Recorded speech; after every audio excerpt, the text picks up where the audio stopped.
All right, are you ready to become an explorer with me? Because today, we are going to unlock the secrets of one of the most incredible, most mysterious places on the entire planet, the Forbidden City. Okay, so I want you to just imagine this for a second. A place so secret, so off-limits, that for 500 years, basically nobody from the outside world ever set foot inside. And we're not talking about just any old palace here. Nope, this was the beating heart of a massive empire. Yeah, this place, it was home to 24 different emperors. Can you believe that? Its full name was actually the Purple Forbidden City. And that's because it was named after a special star that people believed was the home of the Emperor of the Heavens. So, pretty important stuff. You ready to go inside? Let's do it. Okay, so the very first thing you'd notice if you were standing here is that this isn't just a building. No way. It's like a whole city inside another city, and every single thing is perfectly planned. So the whole place is basically split into two main parts, and the best way to think about it is pretty simple. You've got the office and the home. First up is the outer court. Think of this as the emperor's massive office space with these huge open courtyards. This is where all the big ceremonies happened, where he met important people, basically where he ran the whole country. And then, tucked away in the back, you've got the inner court. That was the home part. It's a bunch of smaller, cozier courtyards where the emperor and his family actually lived their daily lives. And you know, as you walk around, you start to see that the colors are like a secret code. For instance, see those bright yellow roofs? That color was only for the emperor. It meant power, that he was the center of everything. Then you've got these deep red walls all over the place. Red means happiness, good luck, and of course, power. And hey, if you spotted a building with a green roof, that was a dead giveaway belonged to one of the princes, since green stands for growth. Okay, let's head into one of those giant squares I was talking about. At first, you might just think, wow, that's big. But trust me, they are hiding some seriously cool secrets right out in the open. Just look at this courtyard. I mean, it is enormous, right? And that's on purpose. It was designed to make you feel tiny, and the emperor feel, well, all-powerful. But take a closer look. Does anything seem missing? Something you'd normally expect to see in a big open square like this. Yep, you got it. There are no trees. Not a single one in these huge main courtyards. It's a little weird, right? So, why on earth would they do that? Well, it turns out there were 3 super smart reasons. First, and this is a big one, safety. No trees means no place for assassins to hide. Pretty clever. Second, it was a total power move.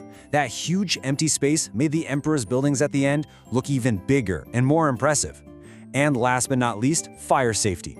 The whole palace is made of wood, so having no trees in the courtyard made it way harder for a fire to spread from building to building. Okay, I'm gonna throw a number at you. 1,138. What in the world could they have 1,138 of in this palace? Get this, it's the number of stone dragon heads sticking out from the big marble terraces. And these are not just for decoration. Oh no, they're actually part of a super advanced 600-year-old drainage system. The whole system is just genius. See, the entire palace is built on a gentle slope. So when it pours rain, all that water naturally flows into this hidden network of pipes underneath the pavement. And where does it go? It all comes rushing out of the mouths of those 1,138 dragons. Can you imagine that sight? 1,000 dragons spitting water all at once? This incredible design is why the Forbidden City hasn't flooded in more than 600 years. Amazing.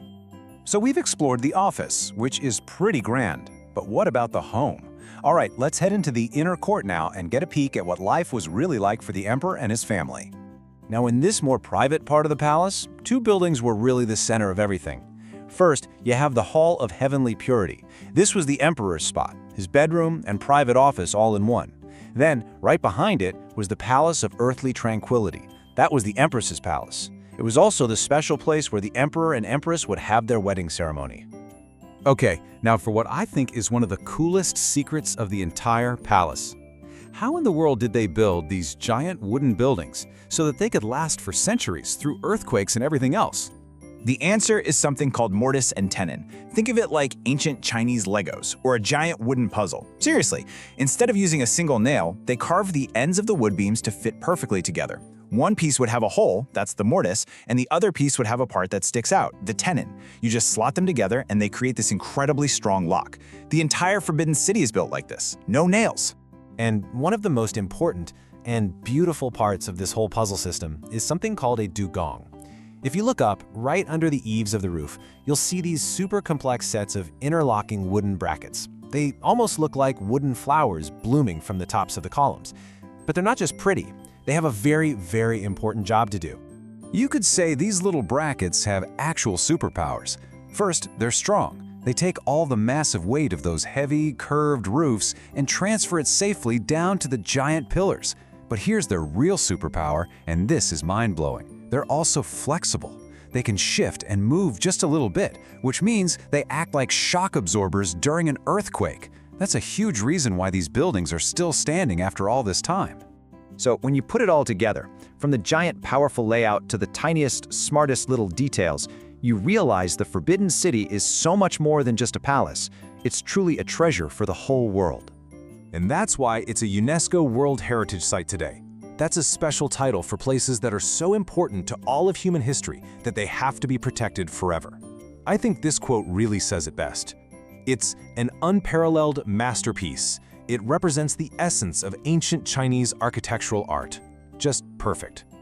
Everything about this place was designed to do three things: impress people, protect the emperor, and last forever. And for 600 years, it's done just that. It stood as this amazing symbol of power and incredible cleverness. You know, experts are still studying it today, which just makes you wonder, what other secrets are still hiding inside those red walls, just waiting to be discovered?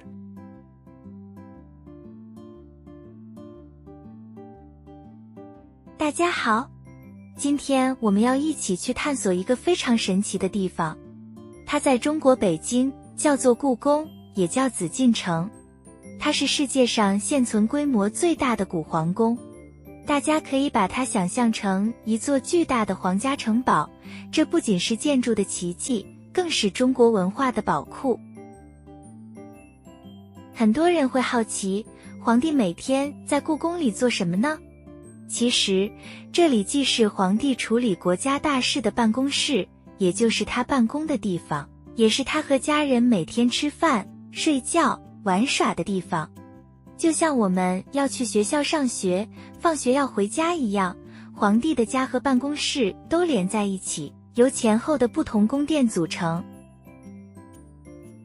故宫非常古老，它始建于明朝永乐年间，也就是公元1406年，花了14年才完工。如果我们要算一算它的年纪，它已经超过600岁了。在这漫长的历史长河中，故宫一共经历了2个重要的朝代，明朝和清朝。先后有24位皇帝在这里发号施令，它见证了中国几百年的风云变幻，是历史最真实的见证人。如果你走进故宫的前3殿广场，你会发现一个奇怪的现象，这里竟然一棵树都没有。为什么呢？这其实是为了安全。第一是为了防范刺客躲在树后伤害皇帝，第二是为了防止火灾，因为故宫全是木头房子，没有树就能减少火势蔓延的风险。皇帝为了保护自己和宫殿，在设计之初就考虑得非常周到。北京偶尔也会下暴雨，但故宫却从来不淹水。这是因为古人利用了北高南低的自然地势，而且广场上有上千个石雕的龙头，每当下大雨，雨水就会从龙嘴里喷出来，场面非常壮观，这就是著名的千龙吐水。这体现了古代高超的排水智慧，利用自然规律来解决问题。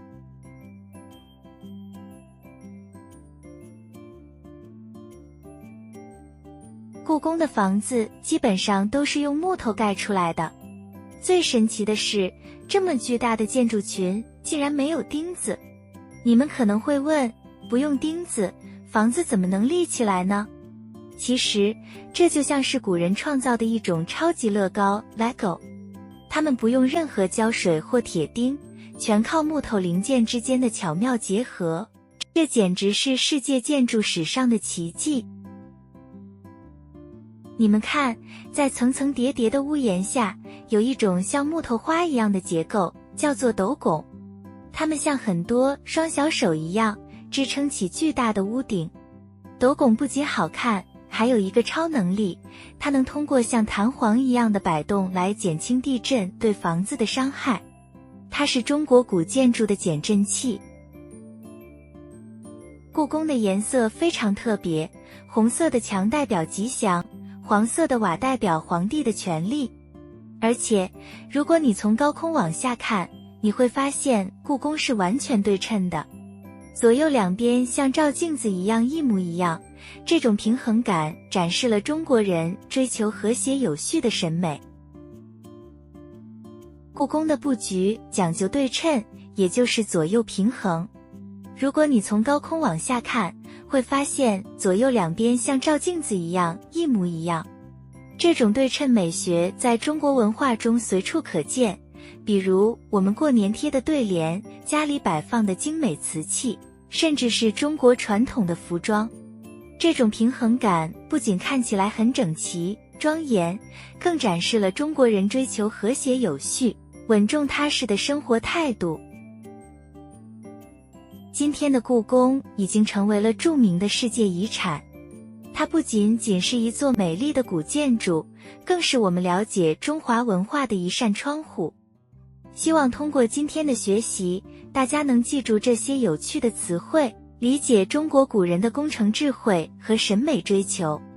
故宫就在那里，等着全世界的朋友去发现它的美。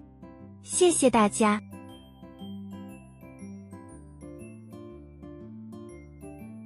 第一部分，基本概况。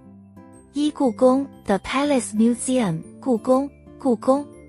二、紫禁城 The Forbidden City 紫禁城。三、皇帝 Emperor 皇帝。四、朝代 Dynasty 朝代。五、历史 History 历史。第二部分，功能与环境。六、办公 To work 办公。七、生活 Life 生活。八、安全 Safety 安全。九、保护 To protect 保护。十、地势 Terrain 地势。11、排水 Drainage 排水。12、龙头 Dragon Head 龙头。第三部分，建筑结构美学。13、建筑 Architecture 建筑。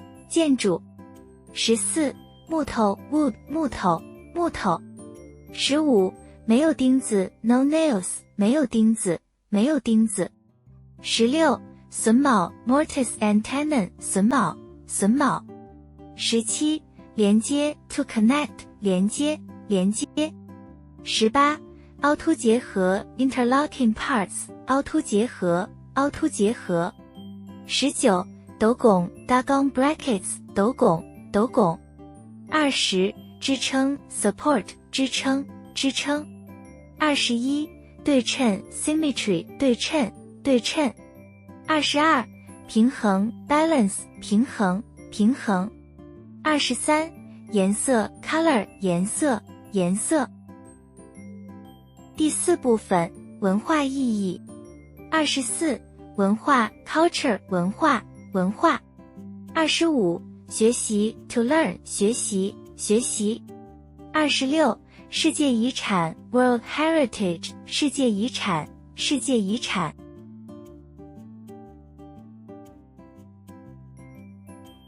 As we wrap up our journey through the Forbidden City, remember that this isn't just a collection of old buildings. It is a masterpiece of human intelligence and art. From the incredible mortise and tenon joints that act like ancient Lego, to the clever dragon head drainage system that keeps the palace dry, we can see how people hundreds of years ago worked in harmony with nature. By learning these Chinese words today, you've opened a window into a culture that values balance, safety, and deep-rooted history. I hope this lesson inspired you to look closer at the buildings around you and think about the stories they might tell. Now is the closing questions. Thinking like an architect. 1. The mystery of the missing trees. We learned that the emperor didn't plant trees to stay safe from fire and intruders. If you were the emperor, how would you make your palace look beautiful while still keeping it safe? 2. Solving problems with nature. The Forbidden City uses the natural slope of the ground to drain rainwater. Can you think of any modern buildings or inventions that use the sun, wind, or ground to work better? 3. The beauty of symmetry. The palace is perfectly balanced on both sides, which makes it feel peaceful and grand. Can you find one object in your house or in nature that is perfectly symmetrical? Share your ideas with someone nearby. See you next time at Dear Chinese.